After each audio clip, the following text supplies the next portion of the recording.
I mean, do you feel like the department's handling this the right way by not talking about it?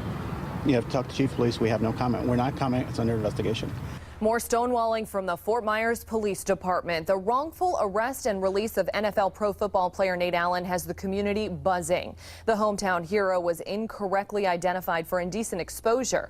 The state attorney's office refused the summons from FMPD to prosecute Nate Allen.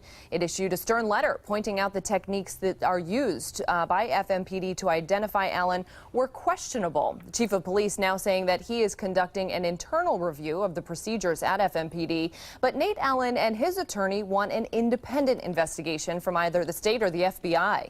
For In Your Corner's Warren Wright has been reaching out to elected officials in the community to get answers for you. Warren. Well, Amy, I've reached out to the city manager and several council members wanting to know, what do they think? Is an internal audit good enough?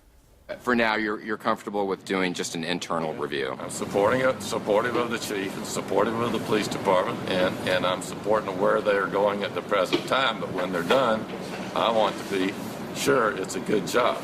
But if there's any doubt it's not, Fort Myers Councilman Forrest Banks says he's not afraid to change his mind. The issue is top of mind for many in the community today. At this morning's Coffee with a Cup at an East Fort Myers McDonald's, one woman told me she planned to ask officers about the case. I asked if I could record the interaction. Here's what happened. On the Nate Allen situation, I was wondering what's happening. I know they said on the news this morning that they were going to do an internal investigation, but I was wondering, is anybody outside going to look into this? It's kind of... Chief of Police, we have no comment. Okay. It's up to the Chief of Police. We have no comment on that. You know that, Warren. I just don't want us to look like we're profiling like other parts of the country, because we don't do that here. You know, that's my concern. Okay, well, after Captain Mulligan answered all the questions from the public at McDonald's, he agreed to meet with the media outside the restaurant. At the center of all my questions, the state attorney's office says the way FMPD handled the investigation, particularly the way Allen was ID'd by the witness, was questionable and misleading. Well, the kind of lineups that Nate Allen went through, where on the side of the road in a cop car, standing in front of a witness, is that something that you guys typically do? I have no comment for you, Warren.